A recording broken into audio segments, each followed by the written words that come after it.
Hi friends, welcome to Praveen sir classes. మొదటిసారి మన YouTube ఛానల్ని చూస్తున్న ప్రతి ఒక్క అభ్యర్థి ఇప్పుడే మన ఛానల్ని సబ్స్క్రైబ్ చేయండి.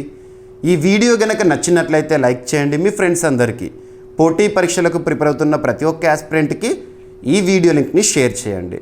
అభ్యర్థులకు ఒక ప్రికాషన్ ఏంటంటే, హెచ్చరిక అనుకోండి, బుక్స్ అండ్ ఆథర్స్ ఈ సెగ్మెంట్ నుండి మనం ఖచ్చితంగా ప్రశ్నలను ఎక్స్పెక్ట్ చేసి తీరాల్సిందే. అది ఏ పోటీ పరీక్ష అయినా, ఏ స్థాయి పోటీ పరీక్ష అయినా.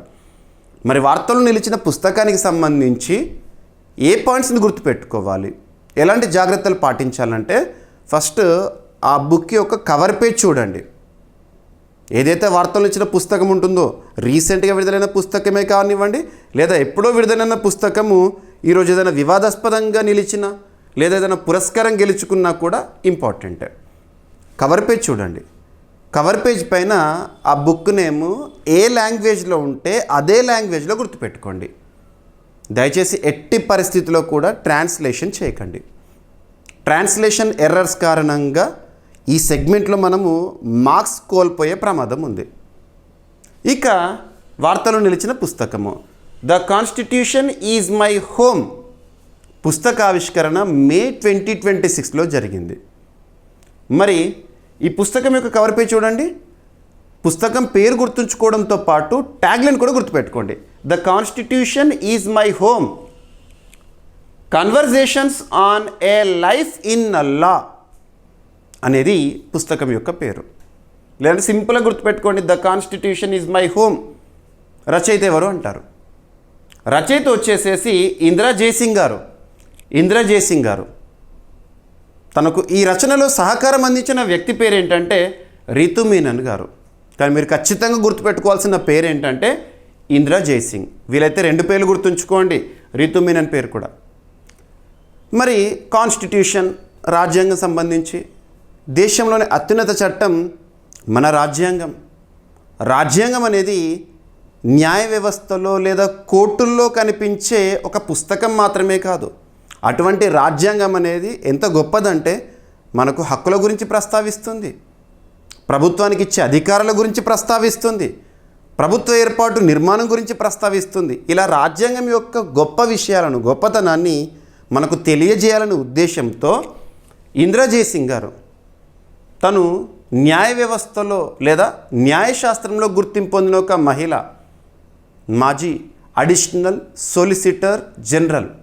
గుర్తుపెట్టుకోండి, ఓకేనా? తను రచించిన పుస్తకాన్ని రీసెంట్గా సుప్రీంకోర్టు ప్రధాన న్యాయమూర్తిగా విధులు నిర్వర్తిస్తున్న జస్టిస్ సూర్యకాంత్ గారు, మరి సుప్రీంకోర్టు సీనియర్ జడ్జెస్లో ఒకరైన జస్టిస్ బివి నాగరత్న గారు ఆవిష్కరించడం జరిగింది.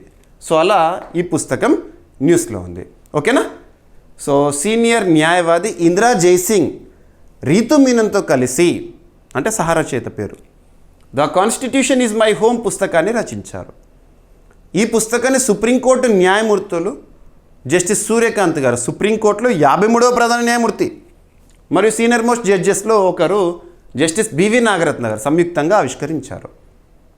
రాజ్యాంగం అనేది కేవలం కోర్టుల్లో లేదా న్యాయ వ్యవస్థలో, న్యాయస్థానాల్లో ఉపయోగించే ఒక చట్ట పుస్తకం మాత్రమే కాదు. ఇది ప్రతి పౌరుడి హక్కులను, అంటే ఫండమెంటల్ రైట్స్ రూపంలో, ముఖ్యంగా అట్టడుగు వర్గాల హక్కులను రక్షించే పత్రంగా ఈ పుస్తకం అనేది వివరిస్తుంది. రాజ్యాంగం యొక్క గొప్పతనాన్ని వివరిస్తుంది.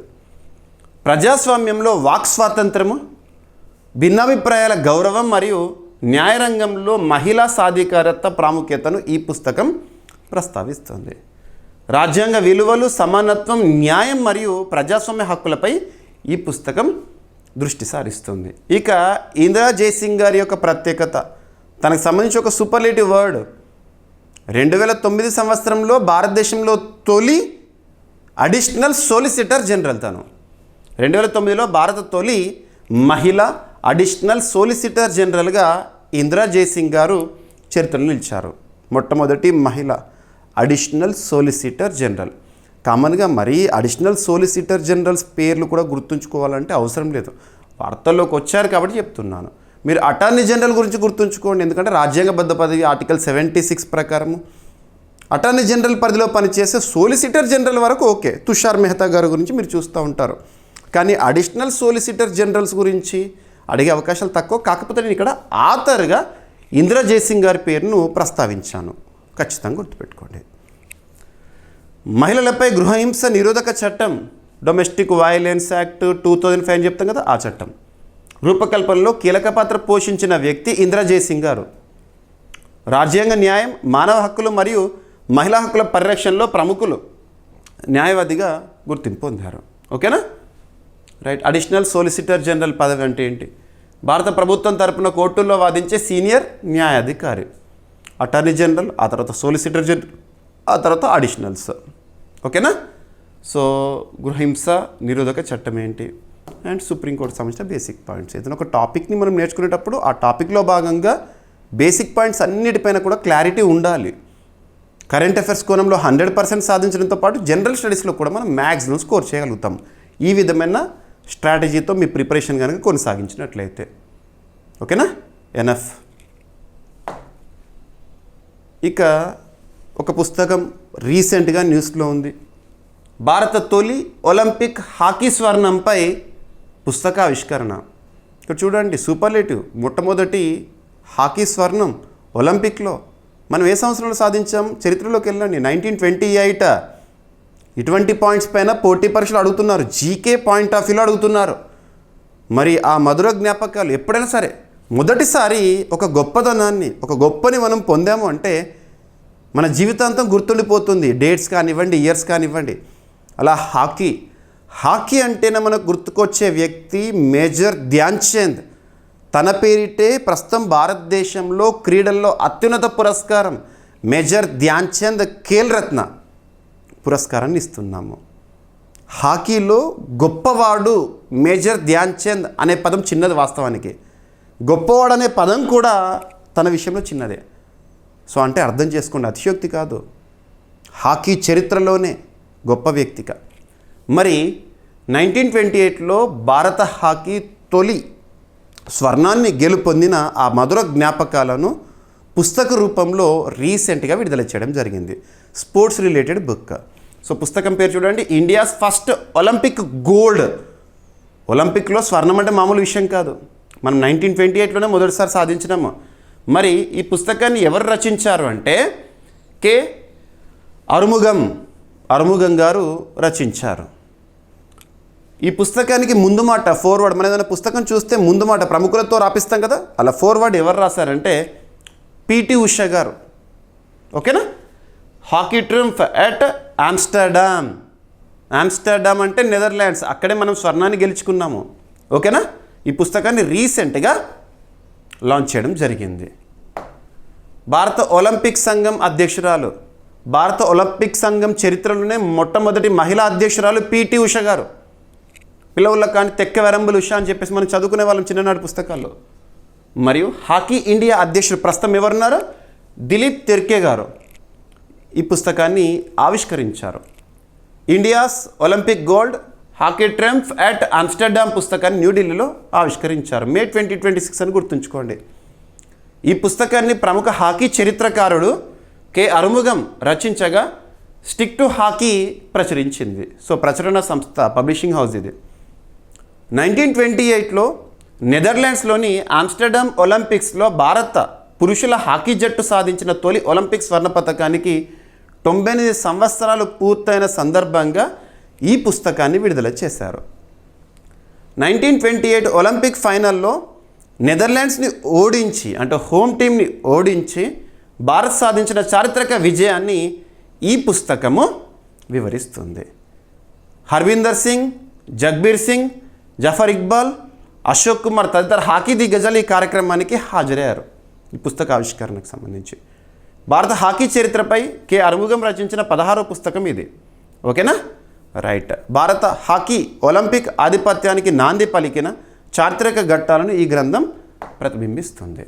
ఓకేనా, రైట్. 1928 ఆమ్స్టర్డామ్ ఒలింపిక్స్, నెదర్లాండ్స్లో భారతదేశపు తొలి ఒలింపిక్ హాకీ స్వర్ణ పతకము. అప్పుడు ఎవరిపైన గెలుపొందినాము అంటే హోస్ట్ టీమ్ నెదర్లాండ్స్ పైన మనము గెలుపొందినాము. మేజర్ ధ్యాన్ చంద్ హాకీ మాంత్రికుడు, భారత హాకీ స్వర్ణయుగానికి ప్రతీక. ఆయన జయంతిని ప్రతి ఏడాది కూడా మనం ఆగస్టు 29 ఎలా జరుపుకుంటామంటే నేషనల్ స్పోర్ట్స్ డే, జాతీయ క్రీడా దినోత్సవం. గుర్తుపెట్టుకోండి. ఓకేనా? సో ఇన్ని పాయింట్స్ కవర్ అయినాయి. జస్ట్ వార్తలించిన పుస్తకం ఇది, ఆ పుస్తకం యొక్క పేరు ఇది, రచయిత ఇది అని చెప్పేస్తే సరిపోతుంది. కానీ అలా చెప్పాను నేను. పోటీ పరీక్షల కోణంలో ఆ పుస్తకానికి సంబంధించి మనం కొంత సబ్జెక్ట్ నేర్చుకున్నాం అనుకోండి, ఈ సబ్జెక్ట్ నుండి మనకి ఎక్కువగా ప్రశ్నలు వచ్చే అవకాశం ఉన్నా కూడా ఈజీగా మనం ఆన్సర్ చేయగలుగుతాము. సో చూడండి ఎన్ని పాయింట్స్ కవర్ అయినాయో, జీకే పాయింట్స్. ఓకేనా? సో భారత ఒలింపిక్ సంఘం 1927లో స్థాపన, ప్రధాన కార్యాలయం న్యూఢిల్లీ. ఒలింపిక్ సంఘం భారతదేశానికి సంబంధించి చరిత్రలోనే మొట్టమొదటి మహిళా అధ్యక్షురాలు పిటి ఉష గారు. ఇక ఇంటర్నేషనల్ ఒలింపిక్ కమిటీ ఉంటుంది, అంతర్జాతీయ స్థాయిలో ఒలింపిక్ క్రీడలు నిర్వహిస్తుంది, నియంత్రిస్తుంది. ఆ సంస్థ చరిత్రలోనే దాదాపు 130 సంవత్సరాలకు పైగా చరిత్ర ఉన్న ఇంటర్నేషనల్ ఒలింపిక్ కమిటీ చరిత్రలోనే మొట్టమొదటి మహిళా చీఫ్ క్రిస్టీ కోవెంట్రీ గారు, జింబాబ్వే దేశస్తురాలు, ప్రస్తుతం విధులు నిర్వర్తిస్తున్నారు. లింక్ అవ్వాలి ఈ టాపిక్స్ అన్నీ కూడా. ఇక హాకీ ఇండియా భారతదేశంలో హాకీ క్రీడను నిర్వహిస్తుంది, నియంత్రిస్తుంది. 2009 ఇయర్లో స్థాపన, ప్రధాన కార్యాలయం న్యూఢిల్లీ, అధ్యక్షుడు దిలీప్ తిర్కే. ఇక నెక్స్ట్ గణాంకాలు, ఎకానమీ సబ్జెక్ట్లో ఇంపార్టెన్స్ ఉన్న topic. The stats in the economy are not at all static, they are volatile, they are dynamic. అంటే ఏంటి? ఎప్పుడు మారుతూ ఉంటాయి. ఆ మారుతున్న గణాంకాలు మనం అప్డేట్ చేస్తూ ఉండాలి. అడ్వాన్స్ ఎస్టిమేట్స్ అంటారు, ఫస్ట్ అడ్వాన్స్ ఎస్టిమేట్స్ అంటారు, సెకండ్ అంటారు, థర్డ్ అంటారు, రివైజ్డ్ ఎస్టిమేట్స్ అంటారు. ఇటువంటివన్నీ కూడా మీకు తెలిసే ఉంటుంది, బేసిక్ పాయింట్స్. సో ఇక్కడ ministry of agriculture and farmers welfare, ప్రస్తుతం కన్సర్న్ మినిస్టర్గా కేంద్ర మంత్రిగా ఎవరు విధులు నిర్వర్తిస్తున్నారు? శివరాజ్ సింగ్ చౌహాన్ గారు. తను విడుదల చేసిన థర్డ్ అడ్వాన్స్ ఎస్టిమేట్స్ వ్యవసాయ రంగానికి సంబంధించి మన భారతదేశంలో ఉత్పత్తి ఏ విధంగా ఉండబోతోంది, అంచనాలు, డైరెక్ట్గా గణాంకాలు గుర్తుపెట్టుకోండి. 2025-26 ఆర్థిక సంవత్సరానికి సంబంధించి, అంటే గడిచిన ఆర్థిక సంవత్సరం. మనం ఎకానమీ సబ్జెక్ట్లో ఫినాన్షియల్ ఇయర్ అంటే ఏప్రిల్ 1 నుంచి మార్చ్ 31 వరకు చూస్తాము. 2025-26 అంటే 2025 ఏప్రిల్ 1 నుంచి 2026 మార్చ్ 31 వరకు. ప్రధాన వ్యవసాయ పంటల ఉత్పత్తిపై థర్డ్ అడ్వాన్స్ ఎస్టిమేట్స్ని, ముందస్తు అంచనాలను విడుదల చేశారు శివరాజ్ సింగ్ చౌహాన్ గారు, కేంద్ర మంత్రి, వ్యవసాయ శాఖ మంత్రి. కేంద్ర వ్యవసాయ మరియు రైతు సంక్షేమ శాఖ మంత్రి శివరాజ్ సింగ్ చౌహాన్ గారు 2025-26 సంవత్సరానికి సంబంధించి ప్రధాన వ్యవసాయ పంటల ఉత్పత్తిపై థర్డ్ అడ్వాన్స్ ఎస్టిమేట్స్ని రీసెంట్గా విడుదల చేశారు. ఓకేనా? ఈ అంచనాలను, ఈ గణాంకాలను ఎలా అధికారికంగా రిలీజ్ చేయగలిగారంటే ఒక్కొక్క రాష్ట్రం నుంచి వస్తున్న అఫీషియల్ ఇన్ఫర్మేషన్ మరియు రిమోట్ సెన్సింగ్ ఏదైతే ఉంటుందో రిమోట్ సెన్సింగ్ ఆధారంగా, and at the same time weekly crop weather watch group వారు చేసిన సర్వే ఆధారంగా, క్రాప్ కట్టింగ్ ప్రయోగాలు మరియు గత ఉత్పత్తి ధోరణుల ఆధారంగా రూపొందించబడ్డాయంట. అంటే ఈ గణాంకాలు మరి అడ్వాన్స్ ఎస్టిమేట్స్ ఎలా రిలీజ్ చేయగలిగారు అనే దానికి ఆధారం ఇది.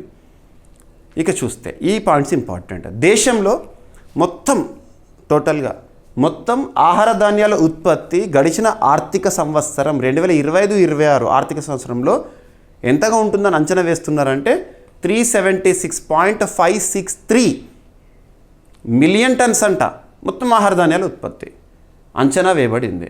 ఇది గత ఏడాది లాస్ట్ టైం 357.732 మిలియన్ టన్నులతో పోలిస్తే 5.3% అధికము. దేశ చరిత్రలోనే అత్యధిక ఆహార ధాన్యాల ఉత్పత్తిని మనం 2025-26 సంవత్సరంలో చూస్తాం.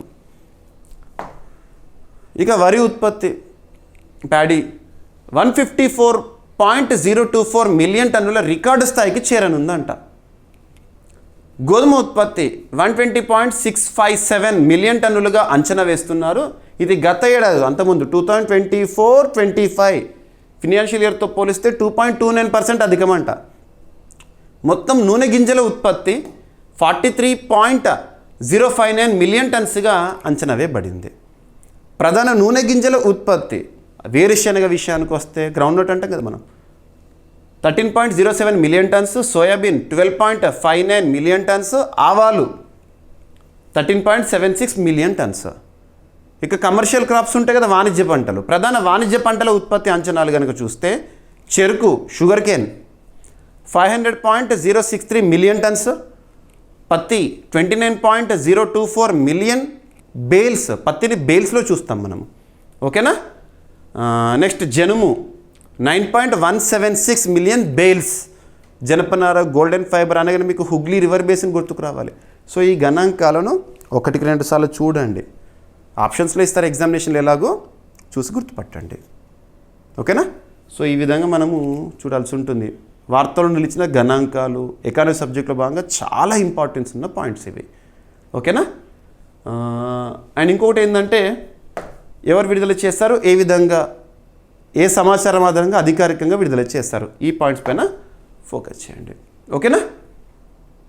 అండ్ ఇంకొకటి ఏంటంటే, ఇటువంటి సమాచారం నేను ఎలా చెప్తున్నానంటే మీకు ప్రెస్ ఇన్ఫర్మేషన్ బ్యూరో పిఐబి అభ్యర్థులకు ప్రతిసారి నేను చెప్తూనే ఉన్నాను. Press information bureau official website, గవర్నమెంట్కి సంబంధించి అందులో ఉన్న సమాచారం ఏదైందో డిఫరెంట్ మినిస్ట్రీస్కి సంబంధించి మనకు కనబడుతుంది ప్రతిరోజు. పిఐబి వెబ్సైట్ మీరు నైట్ పడుకునే ముందు 11:30కి ఓపెన్ చేయండి. ఆ రోజు వివిధ మంత్రిత్వ శాఖల నుండి అఫీషియల్ ఇన్ఫర్మేషన్ అంతా తెలుస్తుంది. ఏదైనా పాలసీ వచ్చినా, పథకం వచ్చినా, ఇటువంటి గణాంకాలు విడుదలైనా కూడా. అండ్ నేను మీకు ఇచ్చే కరెంట్ అఫైర్స్కి source PIB press information bureau, news on air, all India radio, జాతీయ స్థాయిలో ప్రముఖ వార్తాపత్రికలు, రాష్ట్ర స్థాయిలో ప్రముఖ వార్తాపత్రికలు, ఒకవేళ ఇంటర్నేషనల్ ఇష్యూస్ అయితే అథెంటిక్ సోర్సెస్ నుండి సేకరించి ఆ సమాచారాన్ని నేను ఒకసారి నిర్ధారణ చేసుకొనే మీ ముందుకు ఈ విధంగా తీసుకొస్తాను. ఓకేనా? సో మంత్రి ఎవరు ప్రస్తుతము? కేంద్ర మంత్రి. క్రాప్ కటింగ్ ప్రయోగాలు అంటే ఏంటి, ఇవన్నీ కూడా. ఓకేనా? రైట్. ఇక నెక్స్ట్ వ్యవసాయ రంగానికి సంబంధించిన అంచనాలు చూసాం కాబట్టి అదే వ్యవసాయ రంగానికి సంబంధించి ఫ్రూట్, మీకు పైనాపిల్ అనగానే ఏది గుర్తొస్తుంది? త్రిపుర రాష్ట్రం గుర్తొస్తుంది. త్రిపుర గతంలో మీరు అబ్జర్వ్ చేస్తే భారతదేశంలోని త్రిపుర రాష్ట్రం నుంచి పైనాపిల్స్ని బంగ్లాదేశ్ ప్రధాని షేక్ హసీనా గారికి పంపించడం జరిగింది డిప్లొమసీలో భాగంగా అని చెప్పేసి ఇటువంటి చూస్తాము.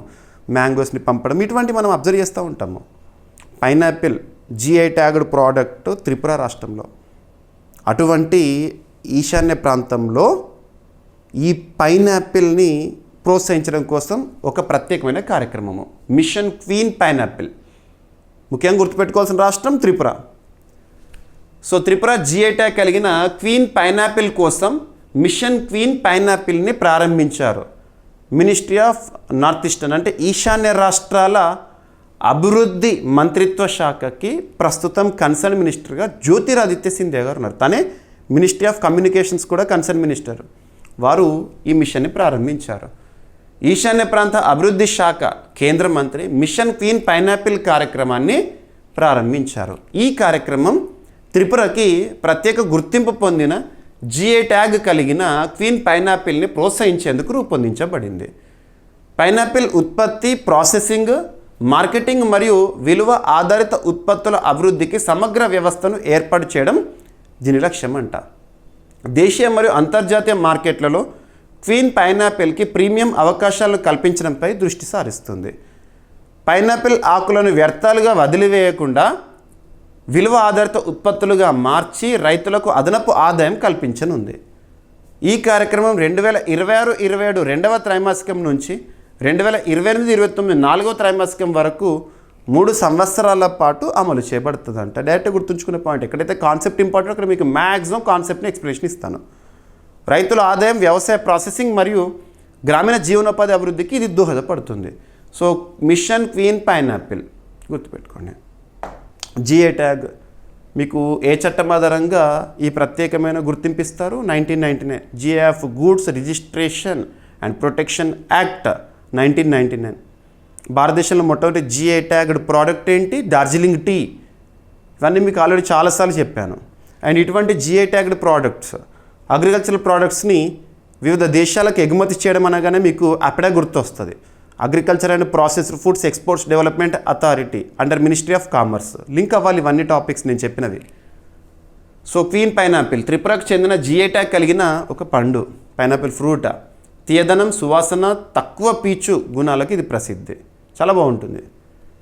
ఇక ఈశాన్య ప్రాంత అభివృద్ధి మంత్రిత్వ శాఖ 2001 సంవత్సరంలో ఈ మంత్రిత్వ శాఖ ప్రారంభం. కొన్ని మంత్రిత్వ శాఖల గురించి చెప్తున్నప్పుడు ఏ ఇయర్లో మంత్రిత్వ శాఖ ప్రారంభం కూడా మీకు చెప్తున్నాను. ఉదాహరణకు మినిస్ట్రీ ఆఫ్ ఆయుష్ 2014లో, మినిస్ట్రీ ఆఫ్ కోఆపరేటివ్స్ సహకార వ్యవహారాల మంత్రిత్వ శాఖ 2021లో. ఇవి ఇంపార్టెంట్. ఓకేనా? రైట్. ఇక GI ట్యాగ్ సంబంధించి బేసిక్ పాయింట్స్. త్రిపుర ఏదైనా ఒక టాపిక్లో భాగంగా ఒక రాష్ట్రం గురించి చూసినా, ఒక దేశం గురించి చూసినా, ఒక సంస్థ గురించి చూసినా బేసిక్ పాయింట్స్ అన్నీ మీకు ఇచ్చేస్తున్నాను. సో ఇక్కడ త్రిపుర రాష్ట్రం ఈశాన్య రాష్ట్రము, రాజధాని వచ్చేసేసి అగర్తల, గుర్తుపెట్టుకోండి. ముఖ్యమంత్రి మాణిక్ సాహా గారు, గవర్నర్గా నల్లు ఇంద్రసేనారెడ్డి గారు ఉన్నారు, మన తెలుగువారు.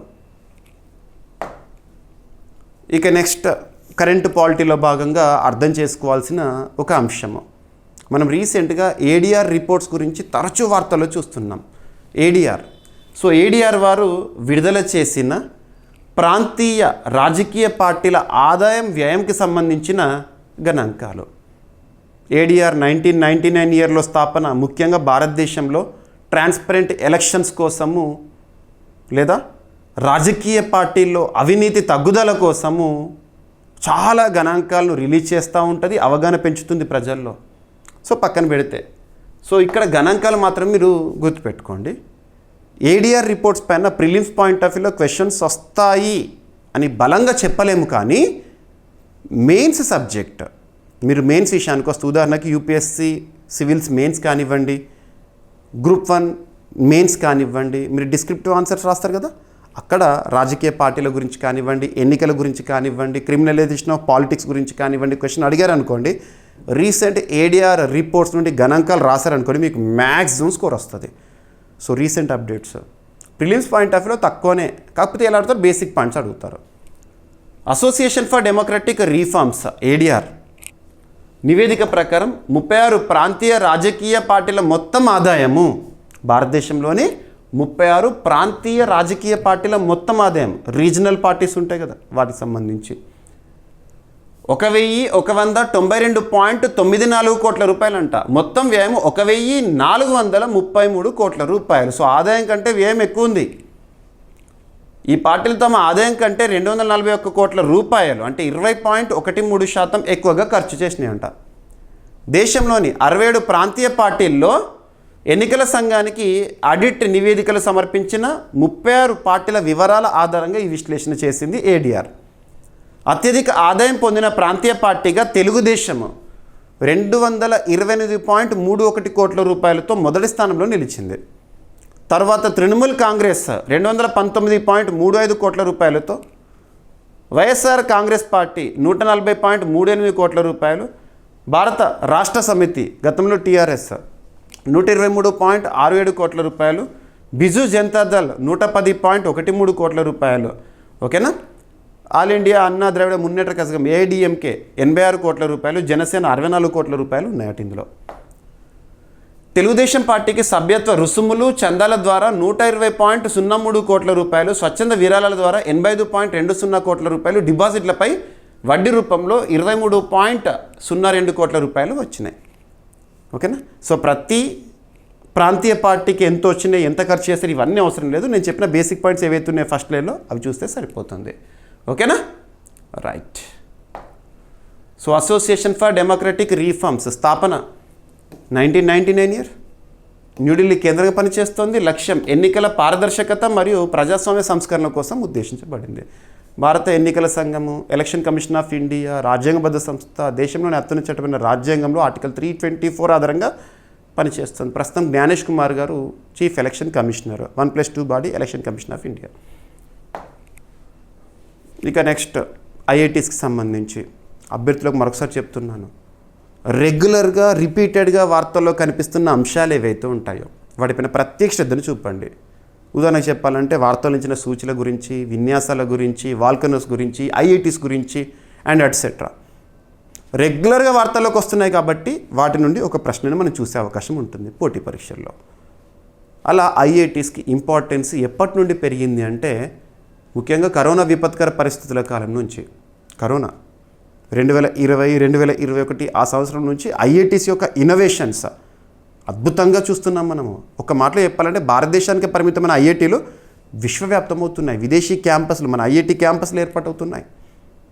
మరి పోటీ పరీక్షల్లో పోటీ పడి మరీ ప్రశ్నలు కూడా అడుగుతున్నారు. ఎలా గుర్తుపెట్టుకోవాలి ఐఐటీ రిలేటెడ్ టాపిక్ అంటే నేను ఇచ్చే హెడ్డింగ్ ఉంటుంది కదా, ఆ హెడ్డింగ్నే చూడండి. ఏ ఐఐటీ ఏ అంశంతో వార్తల్లోకి వచ్చింది, దట్స్ ఎనఫ్. సో ఇక్కడ అబ్జర్వ్ చేస్తే సుఖోయ్ 30 MKI యుద్ధ విమానము మనము మన రక్షణ రంగ అవసరాలు తీర్చుకోవడంలో భాగంగా ఈ సుఖోయ్ యుద్ధ విమానాన్ని ఏ దేశం నుండి దిగుమతి చేసుకున్నాము? మన భారతదేశానికి సంబంధించి లార్జెస్ట్ డిఫెన్స్ పార్ట్నర్ కంట్రీ ఏది?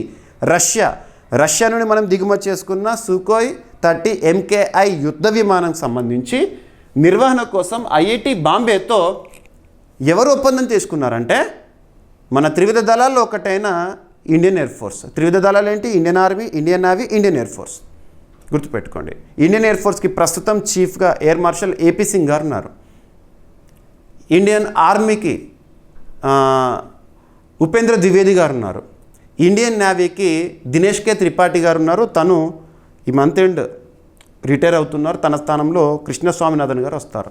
ఇక సిడిఎస్గా ప్రస్తుతం అనిల్ చౌహాన్ గారు ఉన్నారు. తను కూడా రిటైర్ అవుతున్నారు. తన స్థానంలో ఎన్ఎస్ రాజా సుబ్రహ్మణ్య గారు, తమిళనాడు రాష్ట్రం చెందిన వ్యక్తి పదవి బాధ్యతలు స్వీకరిస్తారు. ఇవన్నీ కూడా మీకు చాలాసార్లు చెప్పాను. సో సుఖోయ్ 30 MKI నిర్వహణ కోసం ఐఐటి బాంబేతో భారత వైమానిక దళం ఒప్పందాలని కుదుర్చుకుంది.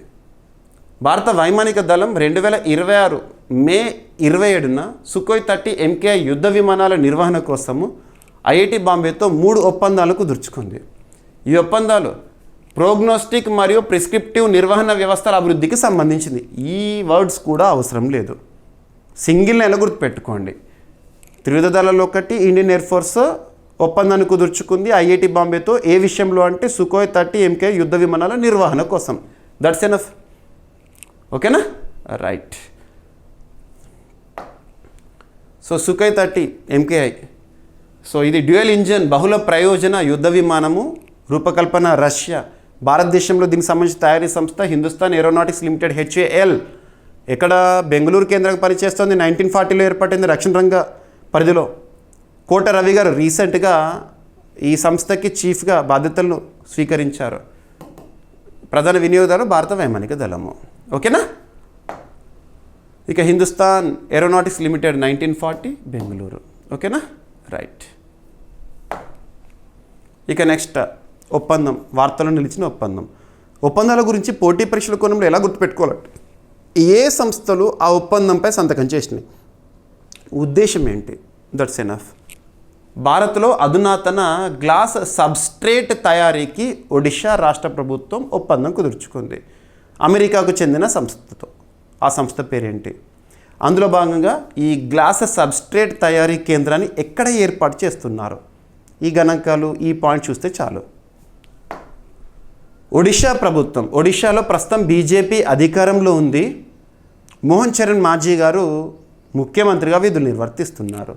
ఒడిషా ప్రభుత్వం 2026 మే 28, 29 తేదీల్లో ఇంటెల్ మరియు 3D గ్లాస్ సొల్యూషన్స్తో అవగాహన ఒప్పందాలను కుదుర్చుకొని అధునాతన గ్లాస్ సబ్స్ట్రేట్ తయారీ సాంకేతికతను భారత్కు తీసుకురానుంది.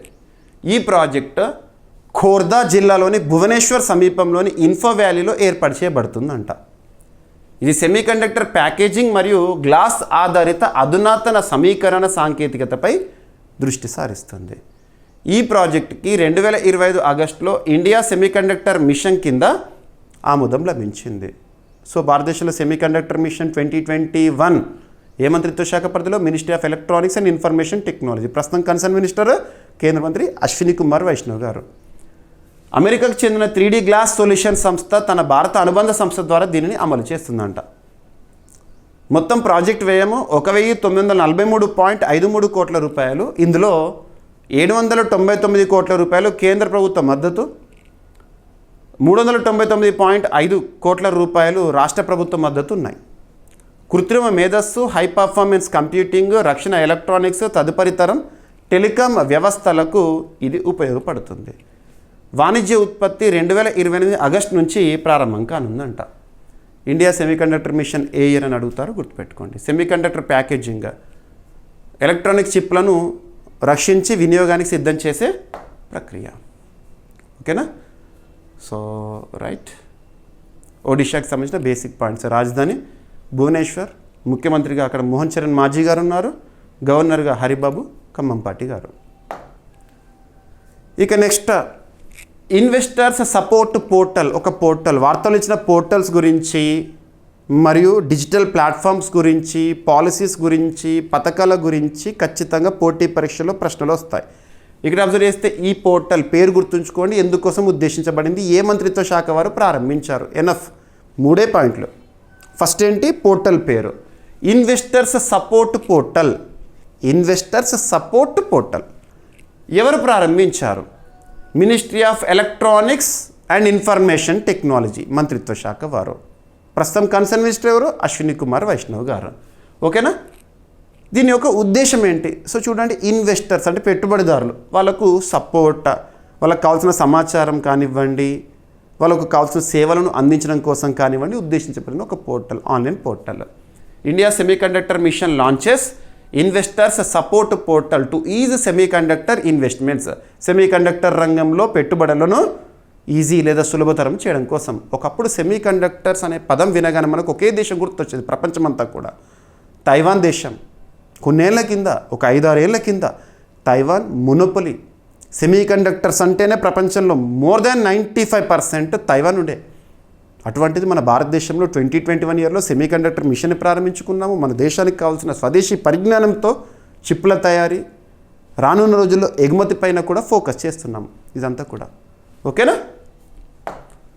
ఎలక్ట్రానిక్స్ మరియు సమాచార సాంకేతిక మంత్రిత్వ శాఖ ministry of electronics and information technology పరిధిలోని ఇండియా సెమీకండక్టర్ మిషన్ 2026 మే 20న ఇన్వెస్టర్ సపోర్ట్ పోర్టల్ని ప్రారంభించారు. భారత సెమీకండక్టర్ రంగంలో పెట్టుబడులు పెట్టాలనుకునే పెట్టుబడిదారులు మరియు పరిశ్రమ భాగస్వాములకి ఇది ఒకే వేదికగా, సింగిల్ ప్లాట్ఫామ్గా పనిచేస్తుందంట. ప్రభుత్వ పథకాలు అంటే ప్రభుత్వము సెమీకండక్టర్ రంగానికి ఉద్దేశించిన పథకాలు, విధానాలు, పాలసీస్, ప్రోత్సాహకాలు, నిబంధనలు మరియు ప్రాజెక్టుల సమాచారాన్ని ఈ పోర్టల్ అందిస్తుంది ఆ ఇన్వెస్టర్స్కి. సెమీకండక్టర్ రంగంలో పెట్టుబడులను ఆకర్షించడము, వ్యాపార సౌలభ్యాన్ని మెరుగుపరచడం దీని ప్రధాన లక్ష్యం. ఏ రంగమైనా, ఏ ప్రాంతమైనా లేదా ఏ రాష్ట్రమైనా, ఏ దేశమైనా ఎంత ఎక్కువ మొత్తంలో పెట్టుబడులను ఆకర్షిస్తే, ఎంత ఎక్కువ మొత్తంలో పెట్టుబడులు వస్తే ఎకానమీలో అంత పాజిటివ్ గ్రోత్ రేట్ని మనం చూస్తాము. ఓకేనా? సో సెమికాన్ ఇండియా కార్యక్రమం కింద ఇప్పటివరకు 12 ఫ్యాబ్రికేషన్ ప్యాకేజింగ్ ప్రాజెక్ట్స్ మరియు 24 సెమీకండక్టర్ డిజైన్ ప్రాజెక్టులకు ఆమోదం లభించింది. అభ్యర్థులు ఒక విషయాన్ని గుర్తుపెట్టుకోండి, భారతదేశంలో ఏర్పాటవుతున్న సెమీకండక్టర్ ప్లాంట్స్ ఏవైతే ఉంటాయో వాటన్నిటి గురించి కూడా మీకు నేను చెప్పాను. ఎక్కడెక్కడ ఏ సెమీకండక్టర్ ప్లాంట్ అని చెప్పేసి రీసెంట్గా యూపీఎస్సీ సివిల్ సర్వీసెస్ ప్రిలిమినరీ ఎగ్జామినేషన్లో అడిగారు. సెమికాన్ ఇండియా కార్యక్రమాన్ని 2021 డిసెంబర్లో 76,000 కోట్ల రూపాయల వ్యయంతో ప్రారంభించారు. భారతదేశపు తొలి వాణిజ్య సెమీకండక్టర్ తయారీ యూనిట్ గుజరాత్లోని ధోలేరాలో టాటా ఎలక్ట్రానిక్స్ మరియు పిఎస్ఎంఎస్ భాగస్వామ్యంతో ఏర్పాటు చేయబడుతుంది. ఓకేనా? పిఎస్ఎంసీ సెమీకండక్టర్ తయారీలో ప్రధానంగా సిలికాన్ మరియు జర్మేనియం పదార్థాలను ఉపయోగిస్తారు. India semiconductor machine. ఓకేనా? సెమికాన్ ఇండియా కార్యక్రమము సెమీకండక్టర్ తయారీ, ప్యాకేజింగ్ మరియు డిజైన్ ప్రోత్సాహం కోసం. ఇక గుజరాత్ రాష్ట్రం వార్తలో నిలిచింది కాబట్టి, సో గుజరాత్ రాష్ట్రము 1960లో ఏర్పాటు, బాంబే స్టేట్ నుంచి రీఆర్గనైజేషన్ ద్వారా గాంధీనగర్ ఈజ్ ద క్యాపిటల్. ముఖ్యమంత్రిగా అక్కడ బీజేపీ నాయకుడు భూపేంద్రభాయ్ పటేల్ గారు ఉన్నారు, గవర్నర్గా ఆచార్య దేవవ్రత్ గారు. ఇక కరెంట్ పాలిటీలో భాగంగా మీరు అన్ని వార్తాపత్రికల్లో కూడా చూసుంటారు, సుప్రీంకోర్టుకి నూతన న్యాయమూర్తుల నియామకము. మరి న్యాయమూర్తుల పేర్లను గుర్తుపెట్టుకోవాలా సార్ అంటే పేర్లు అవసరం లేదు, కాన్సెప్ట్ ఇంపార్టెంట్. ఆ కాన్సెప్ట్ నేర్చుకోవాలి. ఇప్పుడు కరెంట్ అఫైర్స్ మనం ఎలా నేర్చుకోవాలంటే, వార్తల్లో నిలిచిన ఒక అంశం ఉంటుంది కదా, ఆ టాపిక్ ఏదైతే ఉంటుందో దానికి సంబంధించి మన జనరల్ స్టడీస్లో ఏదైనా ఒక సబ్జెక్ట్ సంబంధించి టాపిక్ ఎలివేట్ అవుతుంది. సుప్రీంకోర్టుకు సంబంధించిన న్యాయమూర్తుల నియామకం అనేది ఎలివేట్ అయింది.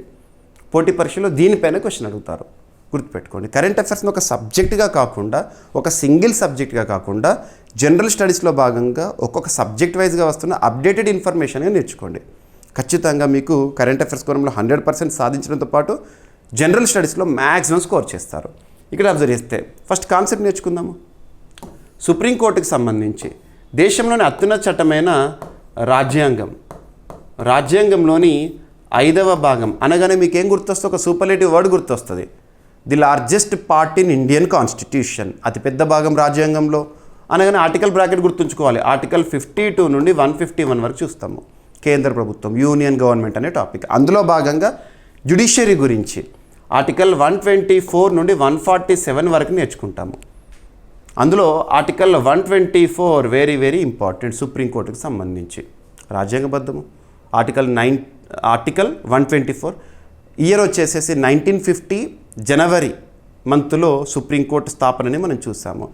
సుప్రీంకోర్టుకి ప్రధాన న్యాయమూర్తిగా ప్రస్తుతం ఎవరు విధులు నిర్వర్తిస్తున్నారంటే జస్టిస్ సూర్యకాంత్ గారు. తను 2025 నవంబర్ మంత్లో ప్రమాణ స్వీకారం చేశారు సుప్రీంకోర్టు ప్రధాన న్యాయమూర్తిగా. మరియు 2027 ఫిబ్రవరి మంత్ వరకు తనే విధులు నిర్వర్తిస్తారు. హర్యానా రాష్ట్రం నుంచి వచ్చారు. తన మాతృరాష్ట్రం హర్యానా. పక్కన పెడితే సుప్రీంకోర్టులో న్యాయమూర్తుల సంఖ్య 1+33 ఉండే ఇక రీసెంట్గా ఈ నెంబర్ రివైజ్ అయింది, సవరణ జరిగింది. 1+37. గతంలో 34 మంది న్యాయమూర్తులు ఉండేవారు, ఇప్పుడు 38కి చేరింది. సో ఈ నియామకము ఇంపార్టెంట్, ఓకేనా. ఇకపోతే ఆర్టికల్ 124 క్లాజ్ 1 ప్రకారం సుప్రీంకోర్టులో న్యాయమూర్తులను సంబంధించి మనం ఏం నేర్చుకుంటామంటే ఒక ప్రధాన న్యాయమూర్తి మరియు ఇతర న్యాయమూర్తులు ఉంటారు. ఆ ఇతర న్యాయమూర్తులు ఎంతమంది ఉంటారు అనే అంశాన్ని దేశంలోనే అత్యున్నత చట్టసభ అయిన పార్లమెంటు నిర్ణయిస్తుంది, గుర్తుపెట్టుకోండి. ఇకపోతే హైకోర్టు విషయానికి వస్తే హైకోర్టులో న్యాయమూర్తుల సంఖ్యను నిర్ణయించే అధికారము రాష్ట్రపతి గారికి ఉంటుంది, ఓకేనా. ఇక హైకోర్టు అంటే ఆర్టికల్ 217 ప్రస్తుతానికి అది అప్రస్తుతం.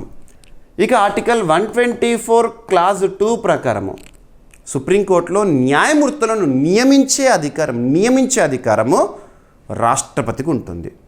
మంత్రిమండలి సలహా మేరకు అని ఇటువంటి సెంటెన్సెస్ మీరు చూస్తారు, కౌన్సిల్ ఆఫ్ మినిస్టర్స్ అటువంటివి. ఇక్కడ మాత్రం కీలకంగా గుర్తుంచుకోవాల్సింది కొలీజియం సిఫార్సుల మేరకి. కొలీజియం అనేది రాజ్యాంగబద్ధం కాదు, చట్టబద్ధం కూడా కాదు. సో జడ్జెస్ కేసెస్ ఉంటాయి కదా, వాటి ఆధారంగా కొలీజియం సిస్టమ్ అనేది డెవలప్ అయింది సుప్రీంకోర్టు తీర్పుల ఆధారంగా. సుప్రీంకోర్టు కొలీజియం విషయానికి వస్తే 1+4 సుప్రీంకోర్టు ప్రధాన న్యాయమూర్తి, 4 సీనియర్ మోస్ట్ జడ్జెస్ ఉంటారు. వారే నిర్ణయిస్తారు ఎవరు న్యాయమూర్తులుగా రావాలి అని సిఫార్సు చేసే, ఆ పేర్లను సిఫార్సు చేసేది కొలీజియమే. సో కొలీజియం సిఫార్సు చేసిన పేర్లు ఇక్కడ న్యూస్లో ఉన్నాయి. సో ఇక అంతిమంగా రాష్ట్రపతి అపాయింట్ చేయడం అనేది అఫిషియల్ అవుతుంది. సుప్రీంకోర్టు న్యాయమూర్తులుగా ఐదుగురిని నియమించాలని సుప్రీంకోర్టు కొలీజియం కేంద్ర ప్రభుత్వానికి సిఫార్సు చేసింది.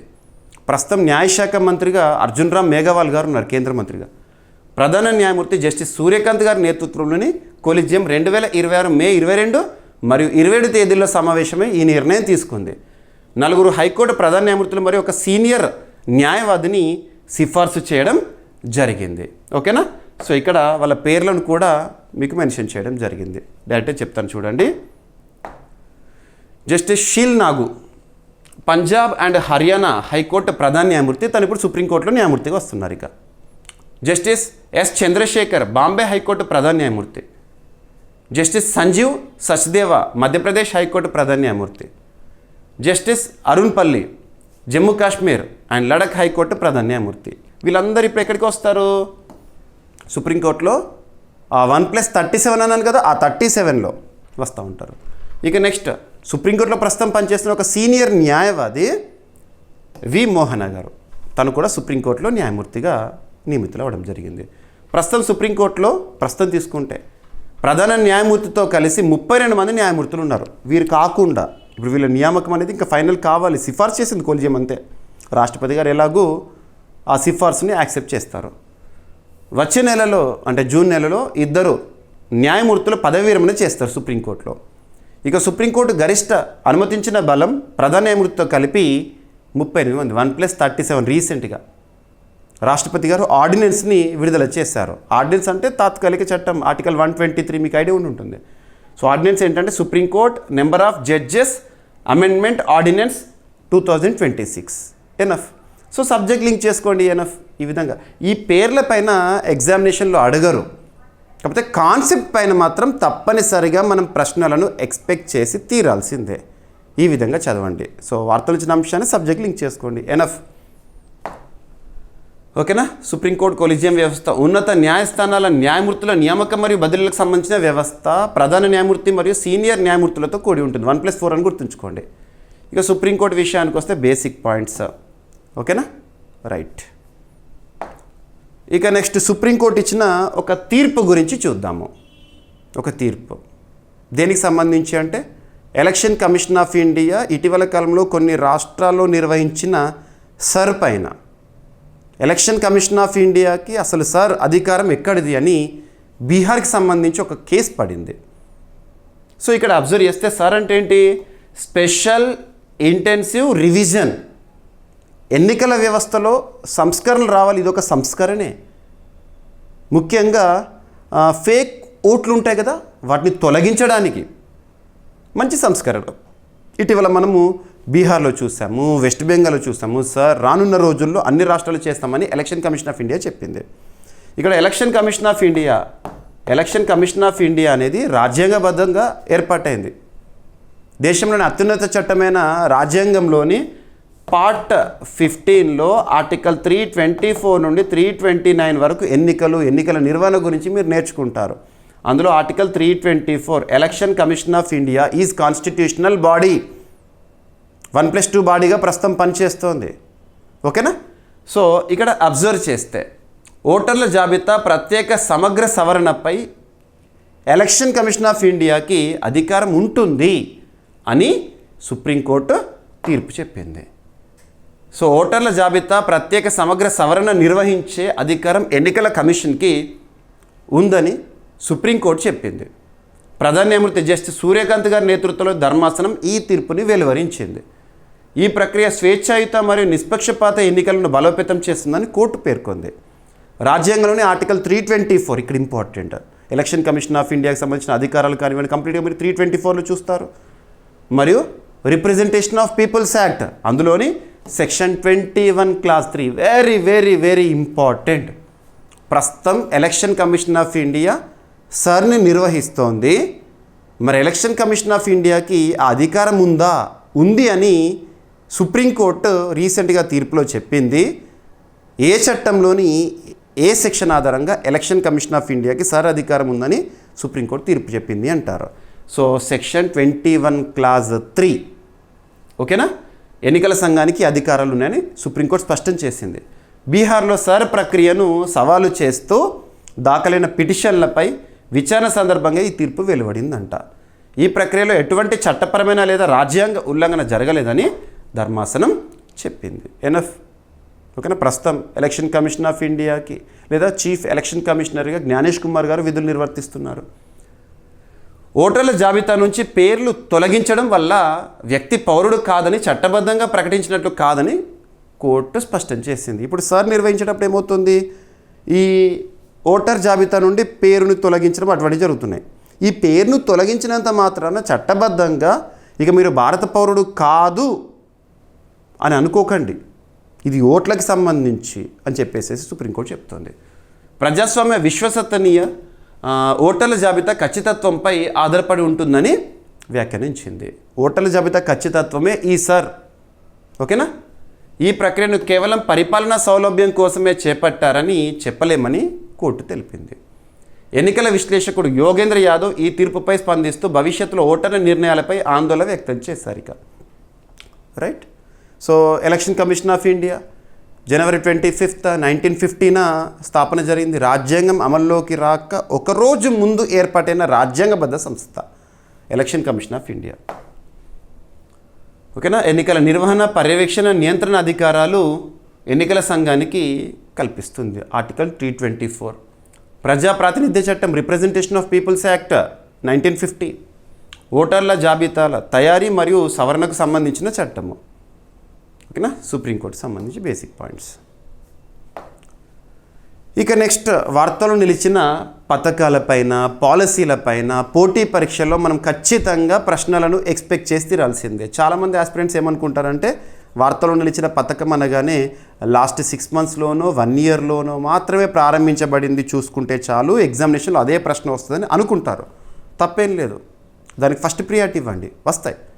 కానీ దాంతోపాటు ఎప్పుడో ప్రారంభించబడిన పథకాలు, ఎప్పుడో ప్రారంభించబడిన పాలసీలు, పోర్టల్స్, డిజిటల్ ప్లాట్ఫామ్స్ ఇప్పుడు కనుక వార్తల్లోకి వచ్చినాయి అనుకోండి, వాటిపైన కూడా ప్రత్యేక శ్రద్ధను చూపాల్సిందే.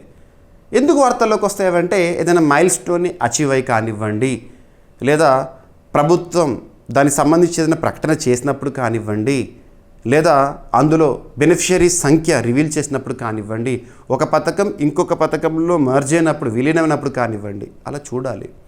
సో ఇక్కడ అబ్జర్వ్ చేస్తే పిఎం వాణి ఏదైనా ఒక పథకం గురించి చూస్తున్నప్పుడు ఆ పథకాన్ని ఏ సంవత్సరంలో ఏ తేదీన ప్రారంభించారు, డేట్, ఇయర్, మంత్ ఇంపార్టెంట్, దాన్ని అమలు చేస్తున్న మంత్రిత్వ శాఖ ఏది, నోడల్ మినిస్ట్రీ ఇంపార్టెంట్. మరి ఇప్పుడు ఎందుకు న్యూస్లోకి వచ్చింది, ఆ పథకానికి సంబంధించిన యాక్రోనిమ్ ఫుల్ ఫామ్ ఉందనుకోండి, అది కూడా మనం గుర్తుపెట్టుకోవాలి. సో ఇక్కడ పిఎం వాణి అంటున్నాను. పిఎం వాణి WANI ఫుల్ ఫామ్ ఏంటి? So prime minister wifi. Wifi అంటే మనం ఇంటర్నెట్ కోసము యూజ్ చేస్తాం కదా, పబ్లిక్ ప్లేసెస్లో వైఫై నెట్వర్క్ ఉందా అని కూడా మనం సెర్చ్ చేస్తూ ఉంటాం. కానీ ఒక్కటి గుర్తుంచుకోండి, ఏదైనా పబ్లిక్ ప్లేసెస్లో ప్రైవేట్ వైఫై నెట్వర్క్స్ మనకు అందుబాటులో ఉన్నప్పుడు, అరే వైఫై వస్తుంది, నాకు సిగ్నల్ వచ్చింది అని ఇంటర్నెట్ యాక్సెస్ చేయడము, మీరు మెయిల్స్ ఓపెన్ చేయడము, వాట్సాప్ ఓపెన్ చేయడము, మీకు సంబంధించిన పర్సనల్ డేటా ఓపెన్ చేయడం చేశారనుకోండి, మన డేటా చోరీ అవుతుంది. గుర్తుంచుకోండి, ఈరోజు ప్రస్తుత ప్రపంచంలో ఈ డిజిటల్ యుగంలో డేటా ఇస్ ద వెల్త్. మన డేటా పోయింది అంటే కష్టము. కాబట్టి సైబర్ క్రైమ్స్కి కూడా దారితీస్తుంది. కాబట్టి ఎక్కడ పడితే అక్కడ వైఫై ఫ్రీగా వచ్చేదని చెప్పేసి ఓపెన్ చేయకండి. అటువంటి పరిస్థితులు రాకూడదు, ఓపెన్ చేస్తున్నారని చెప్పేసి ప్రభుత్వం ఇటువంటి అంశాన్ని తీసుకొచ్చింది. సో ఇక్కడ అబ్జర్వ్ చేస్తే prime minister wifi access network interface scheme PM వాణి. మరి ఈ పిఎం వాణిని కమింగ్ జూలై 2026 నాటికి దేశవ్యాప్తంగా అమలులోకి తీసుకొస్తారంట. సింపుల్గా చెప్పాలంటే స్టూడెంట్స్కి కానివ్వండి 15 minutes 30 minutes అలా టైం ఫ్రేమ్తో ఫ్రీ వైఫైని అందుబాటులోకి తీసుకురావడము. ఓకేనా? సో ఇక్కడ అబ్జర్వ్ చేస్తే మరి కన్సర్న్ మినిస్ట్రీ అంటే డిపార్ట్మెంట్ ఆఫ్ టెలికమ్యూనికేషన్స్, ప్రస్తుతం డిపార్ట్మెంట్ ఆఫ్ కమ్యూనికేషన్స్ లేదా మినిస్ట్రీ ఆఫ్ కమ్యూనికేషన్స్. ప్రస్తుతం కమ్యూనికేషన్ శాఖ మంత్రిగా, కేంద్ర మంత్రిగా ఎవరు విధులు నిర్వర్తిస్తున్నారంటే జ్యోతిరాదిత్య సింధియా గారు. సో ఈ మంత్రిత్వ శాఖ పరిధిలో ఈ పిఎం వాణి స్కీమ్ అనేది అమలవుతుంది. మరి పిఎం వాణి స్కీమ్ని ఏ తేదీన ప్రారంభించారు? వెరీ వెరీ ఇంపార్టెంట్, ఎగ్జామినేషన్లో అడుగుతారు. 2020 డిసెంబర్ 9. అంటే కరోనా, మనకు 2020 అంటేనే కరోనా గుర్తొస్తుంది. సో కరోనా ఇయర్లో స్టార్ట్ చేశారు. ఇప్పుడు ఎందుకు వార్తల్లోకి వచ్చింది, ఎందుకు డిస్కస్ చేస్తున్నానంటే ఈ పిఎం వాణిని జూలై 2026 నాటికి దేశవ్యాప్తంగా అమల్లోకి తీసుకొస్తారంట. ఓకేనా? సో ప్రధానమంత్రి వైఫై యాక్సెస్ నెట్వర్క్ ఇంటర్ఫేస్ పథకం దేశవ్యాప్తంగా పబ్లిక్ వైఫై సేవలను విస్తరించేందుకు రూపొందించబడింది. పబ్లిక్ వైఫై ఇంతకుముందు చెప్పాను కదా. ఇటీవల QR కోడ్ ఆధారిత లాగిన్ సదుపాయం ప్రవేశపెట్టి వినియోగదారులు సులభంగా వైఫైకి అనుసంధానం అయ్యే అవకాశం కల్పించారు.